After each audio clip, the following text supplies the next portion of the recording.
Este fin de semana Cuba vivió una de las mayores protestas ciudadanas, civiles, pacíficas en mucho tiempo, al grito de libertad y abajo la dictadura.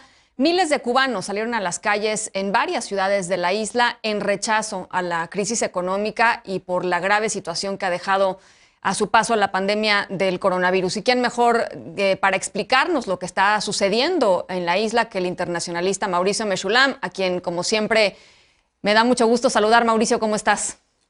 Ana Francisca, qué gusto saludarte, un gusto saludar a toda la audiencia de La Hora de Opinar. A ver, de las manifestaciones del domingo a lo que está sucediendo hoy, creo que hay un incremento preocupante en términos de la violencia y pues de las acciones represivas por parte del gobierno de la isla. Pero tú platícanos un poco cómo lees estas protestas y cómo lees lo que está sucediendo ahora, en donde tenemos a una Cuba pues desconectada del mundo, sin internet, y con muchas acusaciones, con muchas denuncias de activistas literalmente tomados por las fuerzas del gobierno, ¿no?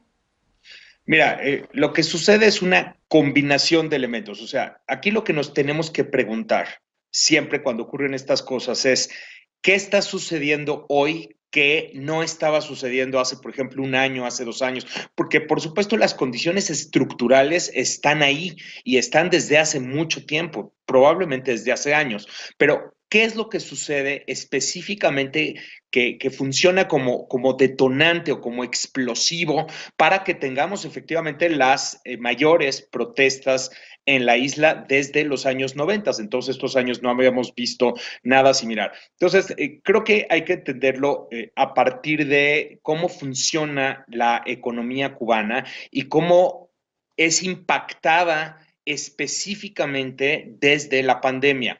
Es decir, recordemos que en Cuba se importa 70% de los alimentos que se consumen. Además, esto lo importa el gobierno directamente como una economía centralmente planificada que es. Para poder importar, el gobierno necesita dólares. Y hay, digamos, dos principales fuentes de dólares. La mayor es el turismo y tenemos también las remesas que llegan de cubanos que viven en el extranjero, principalmente en Estados Unidos. Ahora, ¿qué sucede con la pandemia? El turismo cae. Claro. Solo de los datos que tenemos registrados, de entre el 2019 y 2020, el turismo se desploma 75% de manera natural, pues porque la gente no viaja y porque la gente pues no llega a la isla a Sí, sí, gastar sí. sus dólares. Entonces tienes ese desplome.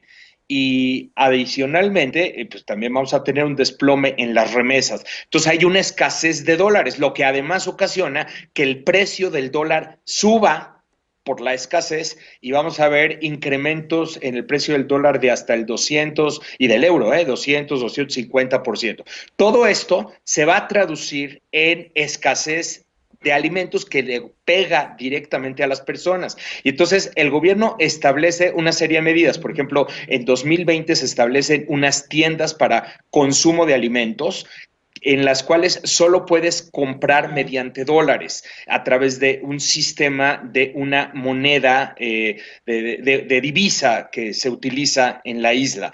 Pero estas tiendas van a tener de cierta forma más abasto que las tiendas en donde compras los alimentos en pesos. Entonces, cuando se empieza a acumular todo esto y las tiendas en pesos dejan de tener mercancía, lo que sucede es que esto empieza a golpear directamente al abasto de la gente. Entonces ya estamos hablando de desabasto de alimentos, desabasto de medicinas, apagones, por ejemplo. Estos apagones, o sea, las primeras manifestaciones del fin de semana surgen debido a que la gente empieza a protestar, apagones empieza a Sí. protestar.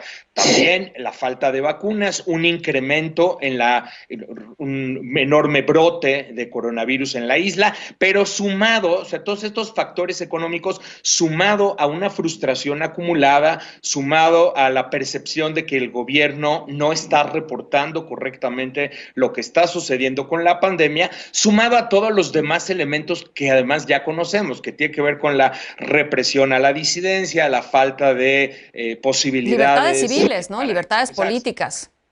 Claro, entonces lo que empieza como una manifestación por apagones y por falta de vacunas, termina convirtiéndose en una manifestación que pide libertad, que pide democracia, que pide libertad para presos políticos, en fin, se convierte ya en un reclamo mucho mayor, como esto lo hemos visto en muchas partes del mundo. Siempre hay un detonante y desde el detonante se sacan a la luz otra serie de agravios y por eso estamos viendo. Y luego viene, entonces, el siguiente factor es la respuesta del gobierno ante esto. La primera es la respuesta político-discursiva en el sentido de que, bueno, pues todo esto es culpa del embargo que vive la isla, principalmente por Estados Unidos. Ahí podemos también hablar de lo que sucede entre Cuba y Estados Unidos.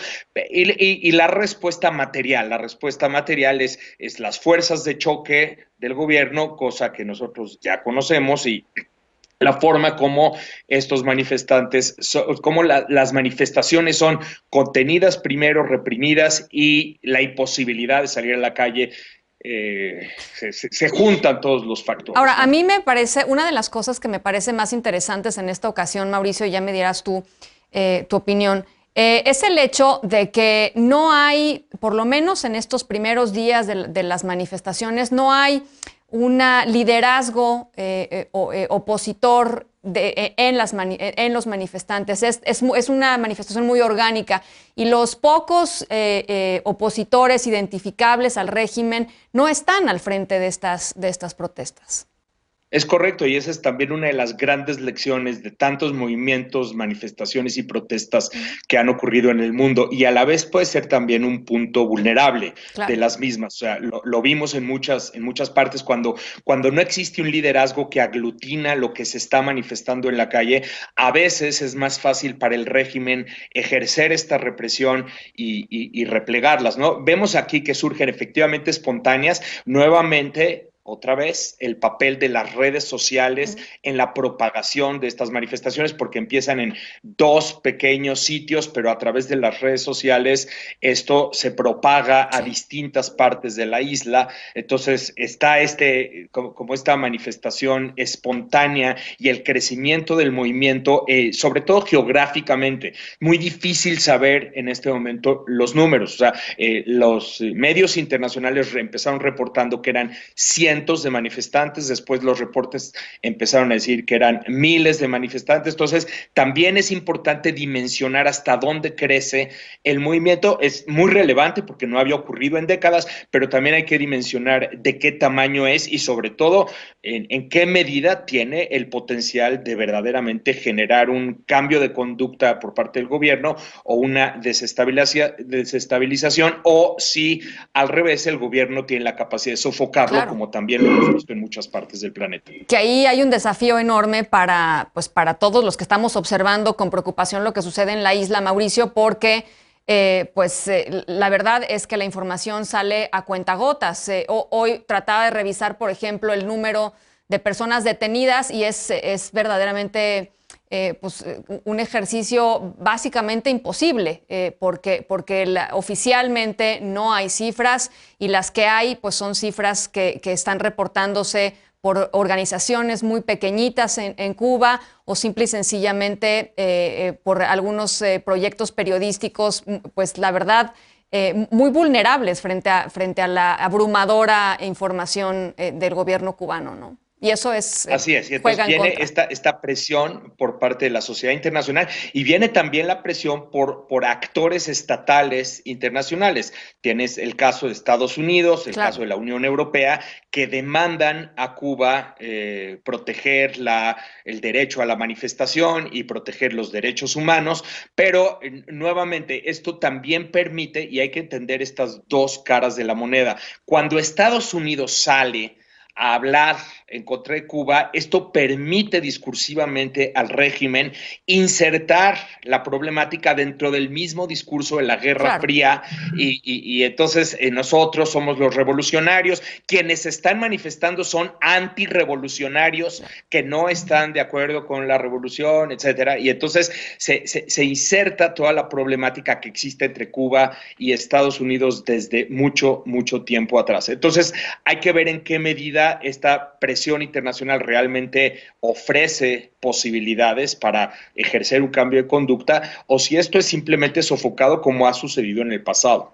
Cautela en los próximos días y semanas, Mauricio. Sí, cautela, hay que estar muy pendientes, estoy de acuerdo contigo, hay que estar informados y tratar de alguna forma de recoger la mayor cantidad de datos posibles, pero sí hay que tener cautela y diría yo, hay que ver también cómo funciona la comunidad internacional, a ver en qué medida también de pronto Rusia se inserta en esta misma lógica o si se mantienen al margen, Rusia, China, porque ya vimos el posicionamiento de Estados Unidos, Unión Europea y claro, una comunidad internacional preocupada por lo que está sucediendo adentro. Mauricio Mechoulam, internacionalista, te mando un abrazo. Gracias. Muchísimas gracias, Ana Francisca. Un saludo a toda la audiencia. Hasta pronto. Muy buenas noches. Y aquí termina la hora de opinar a nombre de Leo Zuckerman. Yo soy Ana Francisca Vega. Muchas gracias por su compañía. Los esperamos mañana en punto de las 10 de la noche.